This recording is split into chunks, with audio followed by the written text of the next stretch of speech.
uma jurisprudência longeva, 10 anos de jurisprudência. Aí o tribunal vai e muda. Tudo bem, muda, pode mudar. Tem que mudar dali para frente. Mas nós sabemos como fazer isso. O código pressupõe... O código não regula isso, devia regular. Desculpe, devia regular. Quarta observação. Será que nós percebemos como tudo isso impacta na interpretação de uma série de outras normas que já existem no ordenamento? Vou dar um exemplo. Será que nós podemos aplicar o princípio da igualdade como nós estudamos? Porque eu estudei o princípio da igualdade como princípio da igualdade perante a lei. E será que o princípio da igualdade é perante a lei ou é perante as normas? Porque aí muda. Lei aí não é law, em vez de lei. E aí nós teremos que reinterpretar o princípio da igualdade. Por quê? Porque se de nada adianta ser a pessoa, os cidadãos serem iguais perante a lei, mas não serem iguais perante a jurisprudência. Vai adiantar o quê? Quer dizer, a lei os trata igualmente, mas os tribunais não. Quer dizer, a lei supostamente os trata de maneira igual, né? Supostamente. Mas os tribunais não. Os tribunais dão decisões diferentes para casos semelhantes. E não uniformizam. Será que isso é respeitar o princípio da igualdade? Nós temos que redimensionar isso. Temos que redimensionar, meus caros, a regra da motivação. Por que temos que redimensionar a regra da motivação? Porque se precedente é norma, me parece que é, toda vez que a gente for julgar um caso, nós temos que apresentar uma motivação que permita abraçar casos semelhantes àquele, de modo a não gerar dúvidas futuras quanto à interpretação do precedente. O Supremo, por exemplo, cometeu um equívoco nesse julgamento das relações homoafetivas. Porque, nada obstante ter sido publicada a decisão como unânime, vejam que os votos foram divergentes. Todos reconheceram a natureza de unidade familiar, mas uns entenderam que era unidade familiar autônoma, diversa da união estável e do casamento. Teve ministro que disse que é casamento. Todas as regras do casamento têm que se aplicar à união estável. Há divergência. Na fundamentação, no precedente, não na conclusão. A conclusão é que quer família. Mas na fundamentação, há divergência. No precedente, é preciso esclarecer isso. E olha a importância da nova dimensão da motivação, à luz dessa concepção. E o Código parte desse pressuposto. Vou dar um caso concreto, verdadeiro. Vocês devem se lembrar da crise econômica de 2008. Em março de 2009, a Embraer demite 1.500 funcionários, de uma vez, sem negociação, sem nada. O sindicato dos funcionários, não sei qual é o nome do sindicato, dos funcionários da Embraer, entrou com ação na Justiça do Trabalho, discutindo essa demissão coletiva, dizendo que era uma demissão nula, por não ter sido precedido de negociação. Isso foi bater no TST. Vejam o que o TST disse.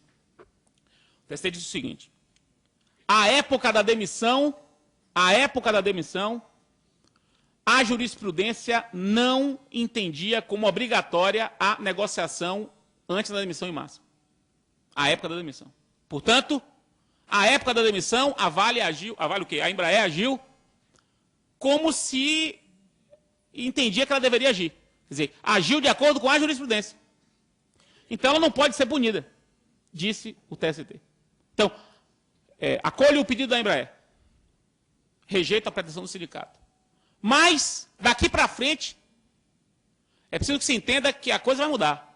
Daqui para frente, não pode mais haver demissão em coletiva sem negociação, disse o TST. A Embraer ganhou, mas ela recorreu. Recorreu. Mas, Fred, eu aprendi na faculdade que se a pessoa ganha, não pode recorrer. Porque falta interesse recursal. A Embraer recorreu para discutir fundamento. Fred, eu aprendi que ninguém pode recorrer para discutir fundamento. Tem que recorrer para discutir dispositivo. Eu não posso discutir só o fundamento, porque é um recurso inútil. Mas para a Embraer não era inútil. A Embraer recorreu para o Supremo, pedindo o seguinte: Supremo, mantenha a decisão. Olha que onda. Recorra para manter a decisão por outro fundamento. Diga que eu tenho razão, porque eu não tenho o que negociar. E não porque à época eu não tinha que negociar. Eu não tenho e não terei. Eis o argumento da Embraer. E recorreu só para discutir fundamentação. Por quê? Porque se precedente é importante, e ainda mais do TST. ainda mais do TST. Muda o precedente. Muda o precedente e recorre só para mudar o precedente. Isso é uma virada paradigmática, meus caros. Nenhum livro da nossa geração, nenhum de nós estudou com base em livro que permitisse recurso para discutir fundamentação. Por quê? Porque nós fomos educados para um sistema que não respeitava os precedentes. Isso agora tem que ser respeitado. Então tem que mudar até essa percepção do interesse recursal. Vou dar um outro exemplo de mudança da interpretação das regras que já existem, tendo em vista essa percepção da jurisprudência. Todo mundo sabe o que é assistência. Todo mundo conhece assistência. Simples e litisconsorcial. Pois o Supremo autorizou uma assistência, observem bem, uma assistência de um sindicato em uma ação individual. O sindicato interveio em uma ação individual, dizendo o seguinte: Tribunal, o Supremo, esse indivíduo aqui está discutindo se essa lei é constitucional ou inconstitucional. Esse indivíduo é sindicalizado nosso. Essa ação desse indivíduo, quando você, Supremo, julgar, vai virar um precedente. E esse precedente vai atingir toda a categoria. Toda a categoria. Porque o Supremo vai decidir esse assunto, vai decidir de uma vez. Embora seja uma ação proposta por um indivíduo. Então, eu, sindicato, quero intervir nessa ação para auxiliar o Supremo na formação do precedente. Por quê? Porque o precedente firmado, se for contrário aos interesses da categoria, vai atingir toda a categoria. Então, a categoria quer participar da formação desse precedente. Assistência simples para auxiliar na formação do precedente. O Supremo admitiu. Com razão. Com razão. Fez bem. Mas isso já é uma demonstração de como regras tradicionais têm que ser revistas a partir dessa nova perspectiva, que é a perspectiva da jurisprudência como norma. Uma outra regra que também tem que ser revista: a uniformização de jurisprudência. Pegar livros mais antigos, como o de Vicente Greco, por exemplo, escrito no início da década de 80, Vicente Greco diz com todas as letras o seguinte: a uniformização de jurisprudência é uma faculdade do tribunal. O tribunal uniformiza a jurisprudência se quiser. Se não quiser, não uniformiza. Isso está dito por Vicente Greco. Não sei se ele mudou de opinião, mas até a 17ª edição ele dizia isso. A pergunta que eu lhes faço é a seguinte: pode um tribunal, diante da divergência interna corporis, suas turmas divergem entre si quanto à aplicação de uma determinada norma, pode o tribunal deixar de uniformizar a sua jurisprudência? Provada a divergência e solicitada a uniformização, o tribunal pode dizer assim: provada a divergência, mas eu não a uniformizo? Me parece que não. Me parece que surge aí o dever de uniformizar a jurisprudência. O dever. Veja, não é o dever de seguir jurisprudência alheia. Diferente. É o dever de uniformizar a própria jurisprudência. Queremos pensar dessa maneira, então o tribunal vai pensar dessa maneira. O tribunal não pode dar uma resposta, no caso de vocês aqui, o tribunal não pode responder, dar à região sul do Brasil respostas diversas ao mesmo problema. Não pode. Isso é tratar pessoas em situação igual ou de maneira desigual. Então o tribunal tem o dever de uniformizar a sua jurisprudência.